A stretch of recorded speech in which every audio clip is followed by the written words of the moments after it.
동물들의 세계, 이건 말 그대로 목숨을 건 게임의 연속이죠.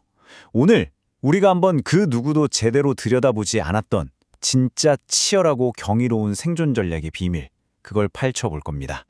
패배하면 그냥 죽는 게임. 이런 게임에서 어떻게 이길 수 있을까요?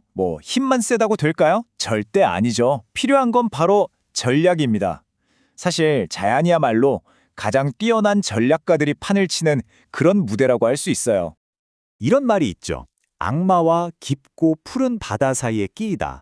와, 날치의 상황을 이보다 더 잘 표현할 수 있을까요? 바닷속 포식자를 피해서 물 위로 튀어 올랐더니 이번엔 하늘에서 포식자가 기다리고 있는 거예요. 정말 피할 곳 하나 없는 이 극한의 선택의 순간, 바로 여기서 오늘 우리 이야기를 시작해보죠. 자, 그럼 첫 번째 주제부터 한번 보죠. 바로 환경이 강요하는 힘든 선택입니다. 이게 무슨 말이냐면 때로는 생존의 규칙을 정하는 게 어떤 무서운 포식자가 아니라는 거예요. 그냥 그들이 살아가는 환경, 바로 그 자체가 아주 혹독한 선택을 강요하는 거죠. 날치의 딜레마가 딱 이거예요. 아래에는 만세기가 쫓아오니까 살려고 물 밖으로 날아오르잖아요. 그럼 위에서는 구남조가 딱 기다리고 있는 거죠. 그러니까 하나의 위협을 피하려고 한 행동이 바로 다음 위협으로 이어지는 거예요. 정말 자연에는 완벽하게 안전한 선택이란 건 없다는 걸 너무나 명확하게 보여주는 예시죠. 그리고 때로는 지금 당장은 정말 최고의 선택처럼 보이는 게 나중에 생각지도 못한 대가를 요구하기도 해요. 단기적으로는 엄청 성공적인 전략인데 장기적으로 보면 이게 손해인 거죠.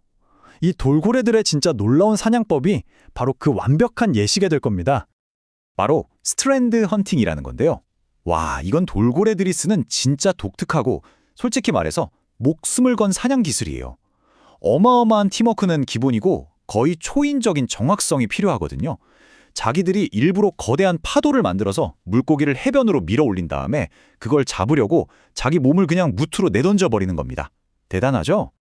그런데 이 완벽해 보이는 전략에 치명적인 비밀이 하나 숨어 있어요. 그 단서가 바로 이 한쪽이라는 단어입니다. 한쪽이라니. 대체 이게 무슨 의미일까요? 자, 그 비밀이 뭐냐면요. 이 돌고래들이 효율을 극대화하려고 항상 언제나 오른쪽으로만 무트에 오른다는 거예요. 그럼 어떻게 될까요? 물고기를 삼킬 때 같이 들어온 진흙이 오른쪽 이빨만 계속 갉아먹는 거죠. 결국 젊었을 때 썼던 그 효율적인 사냥법이 나이가 들었을 땐 이빨이 다 닳아서 사냥을 못하게 만드는 그런 엄청난 대가로 돌아오는 겁니다. 이런 비유가 딱 맞아요. 고성능 스포츠카를 모는 것과 같다. 지금 당장 엄청난 속도를 얻는 대신 엔진이 빨리 닳는 걸 감수해야 하는 거죠. 이걸 진화적 상충관계라고 부르는데요. 당장의 이득을 위해 미래의 손실을 감수하는 선택. 돌고래의 이빨이 바로 그 살아있는 증거인 셈입니다.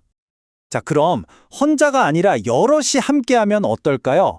그래서 두 번째 주제는 바로 무리의 힘입니다. 함께할 때 얻는 그 엄청난 이점, 그리고 또 그 뒤에 숨겨진 생각지도 못한 위험은 뭐가 있을지 한번 보죠. 혹시 초개체라는 말 들어보셨어요? 슈퍼 오르가니즘이라고 하는데 이 군대개미 군집이 바로 살아있는 초개체 그 자체예요. 수백만 마리가 모였는데 마치 하나의 의지를 가진 거대한 생명체처럼 움직이는 거죠. 상상해보세요. 200만 개의 더듬이가 하나의 거대한 레이더가 되고 그 수많은 개미들이 자기 몸으로 다리를 놓고 벽을 만들어요. 정말 하나의 유기체죠. 군대개미의 사냥은 그냥 사냥이라고 부르기엔 부족해요. 이건 거의 재앙 수준입니다. 폭 10m짜리 검은 강물이 숲바닥 전체를 그냥 휩쓸고 지나간다고 생각해보세요. 그 앞을 가로막는 건 뭐든 살아남지 못해요. 이 멈추지 않는 파도 앞에서 그야말로 속수무책이죠. 이게 바로 협력을 통해서 개개의 한계를 뛰어넘는 무리의 힘인 겁니다. 이 표를 보시면 협력 사냥의 장단점이 딱 보이죠. 사자는 혼자서는 못 잡을 거대한 물소를 잡지만 그 과정에서 목숨을 잃을 수도 있는 반격을 각오해야 하고요. 늑대나 돌고래도 마찬가지예요. 결국 무리의 힘이라는 건 더 큰 보상을 가져다 주지만 동시에 실패했을 때의 위험도 훨씬 커지는 말 그대로 양날의 검이라고 할 수 있겠습니다. 자, 이번에는요. 전략의 스펙트럼에서 완전히 정반대편으로 가볼게요. 뭉치지 않고 오직 혼자서 그 누구도 따라할 수 없는 기술과 지능으로 모든 걸 해결하는 애들, 바로 고독한 천재 사냥꾼들의 이야기입니다. 여기 이 작은 거미, 얘가 바로 포티아라는 녀석입니다. 근데 이 녀석의 사냥감이 누구냐면 자기 몸집의 3배나 되는 그것도 맹독을 가진 다른 거미예요. 심지어 상대는 자기 집, 그러니까 끈적끈적한 거미줄의 정중앙, 제일 안전한 곳에 떡하니 버티고 있죠.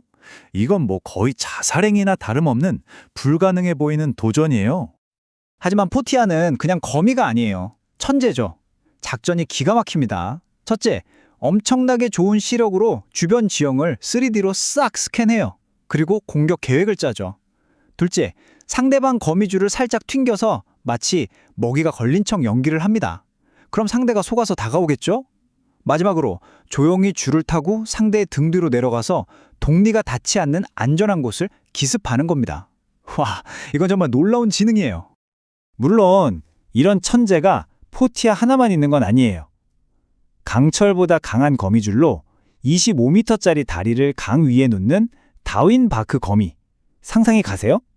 또 자기 냄새가 바람 타고 들킬까봐 수 킬로미터를 돌아서 접근하는 북극곰의 그 엄청난 인내심은요?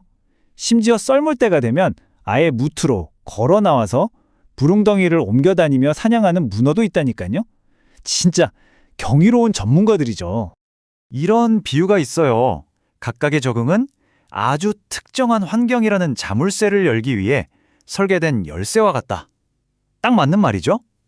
자연의 모든 환경은 저마다 다른 모양의 자물쇠인 셈이고요. 그걸 열려면 오직 거기에만 딱 들어맞는 특별한 열쇠가 필요한 겁니다.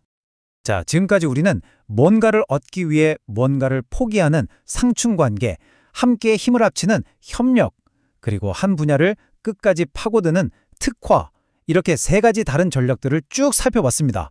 이제 이 모든 걸 하나로 묶어서 이 생존이라는 게임의 가장 핵심적인 규칙에 대해 이야기해 볼 시간입니다. 이 차트를 보시면 명확해져요. 결국 어떤 전략을 선택하든 거기엔 반드시 비용, 즉 대가가 따른다는 겁니다. 위험을 감수해야 하는 상충관계, 실패의 부담이 큰 협력, 하나의 모든들 걸어야 하는 특화까지. 그쵸? 자연의 세계에 공짜 점심 같은 건 없는 거예요. 맞습니다. 오늘 우리가 본 모든 이야기의 결론은 결국 이거 하나로 모아집니다. 생존이라는 건 무슨 완벽하고 흠없는 계획을 찾는 그런 게 아니라는 거죠. 그냥 주어진 그 순간에 가장 알맞은 계획을 찾아내고 그 선택에 따르는 대가를 치를 수 있느냐 없느냐, 바로 그 능력에 모든 게 달려있다는 겁니다. 정말 냉혹한 현실이죠.